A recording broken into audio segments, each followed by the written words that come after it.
Welcome back, you all, to CHD 100. We're going to, today's episode, we're going to be learning about the types of early childhood programs. Today, the majority of American children spend time being cared for by someone other than their parent. Families rely on a variety of child care services to meet family and work needs. Some types of programs are more common than others. All of them, however, should be high quality and designed to meet the needs of young children. So join me, Mrs. Murph, as we learn about the types of early childhood programs. The first thing we're going to discuss, like I said, is we're going to describe the various types of early childhood programs that might be available to parents and children. Distinct differences exist among the many types of early childhood programs. These programs may differ in philosophy, ownership, program offerings, sources of support, and sponsorships.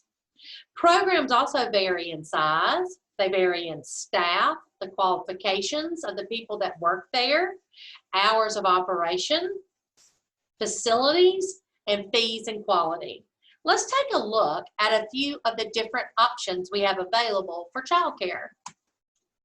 The first is family childcare. Family childcare is provided care that is given by someone other than a relative or parent in the caregiver's home with a small number of children. Child care centers are facilities that often offer full-day programs focusing on care and education. Head Start.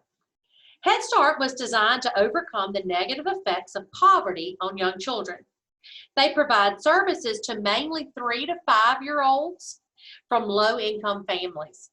Since its conception, Early Head Start expanded Head Start offerings to include prenatal, infants, and toddlers. Focus on these programs are in the areas of education, nutrition, health, and parental involvement. Montessori schools are based after Maria Montessori's approach for children to learn how to learn in a prescribed environment. Instructional materials are introduced in a sequence to allow for self-directed learning. Daily living exercise, sensory training, academics, and artistic and cultural experiences are also a focus of Montessori schools. Kindergarten. Kindergarten is part of most public and private school systems.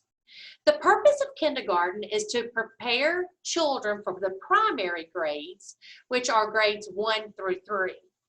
Schedules in a kindergarten classroom can either be a full-day program or a half-day program, and state learning standards are used to develop the goals and help in planning the curriculum.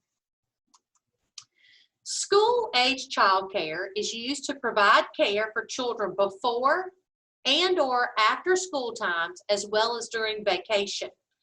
These are often sponsored by schools, child care centers, community, and or religious organizations. Universal Pre-K. Universal Pre-K is sponsored at the state level. In Alabama, we have a universal pre-K program that is called First Class Alabama Pre-K. And it is designed for 4-year-old children and provides a high-quality, literacy-rich environment. Licensing rules and regulations are standards set to ensure that uniform and safe practices for health and safety are followed. Locally, we utilize the minimum standards for daycare and nighttime center regulations and procedures manual written by the state of Alabama's Department of Human Resources. You will have access to this manual on Blackboard, and we will be referencing it throughout all of our child development courses.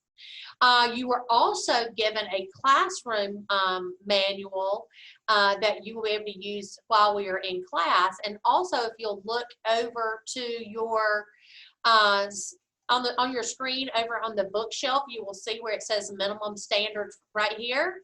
If you'll click on that document, it will take you right to the minimum standards manual, okay? So that is another way for you to access that.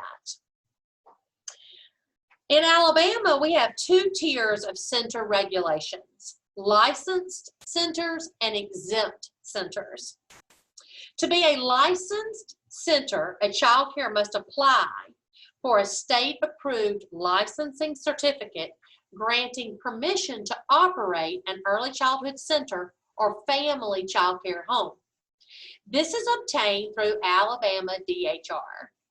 Licensed programs have many criteria to get started and are typically monitored with scheduled and unscheduled inspections. Preschool programs, which are an integral part of the local church ministry or a religious nonprofit elementary school, are also recognized in the church or school's documents, are not required to be licensed by the Department of Human Resources as long as proper protocols have been taken. Although exempt centers do not have licensing through DHR, they still do need to provide DHR with annual records of fire and health inspection reports, immunization verifications for all of their students, and medical history forms for their staff and for their children. Early childhood programs vary in their practices and program quality. The quality of programs is influenced by factors such as teacher-child ratio, group size, staff qualifications, and adult-child interaction. Many states have implemented quality rating systems, or QRS. Okay, so QRS stands for quality rating systems, and these help parents judge program quality. These are important tools to assess, improve, and communicate the level of quality. A common QRS is the Early Childhood Environmental Rating Scale. This scale is used to determine 3 basic needs of children: protecting children's health and safety, building positive relationships, and providing stimulating learning experiences. Alabama Quality Stars is another QRS and is part of a national systematic approach to assess, improve, and communicate the level of quality in early care and education programs. An early care and education program star rating represents the program's quality in all of the following Alabama Quality Stars components: staff qualifications and professional development, management and administrative practices, learning environment and curriculum, and family involvement and community partnership. The early care and education programs that participate in Alabama Quality Stars will receive a star rating symbolizing their commitment to quality. And so on the blackboard in front of you, you see 1, 2, 3, 4, 5, that graphic. That is the Quality Stars program graphic that is used in the state of Alabama. So if you were to go to a daycare center and you would see this, and it would tell you actually how many stars that particular center has. So now let's review what we've learned. There are many types of early childhood programs available. Each type of program takes a unique approach to meeting children's developmental needs. Licensing rules and regulations are standards that are set forth to ensure that uniform and safe practices for health and safety are followed. Quality varies by program, and quality rating systems, or QRS, are used to help parents judge program quality. So that's going to wrap up our episode today. Thanks for joining me, Mrs. Murph, as we learned about all types of early childhood programs. I'll see you next time.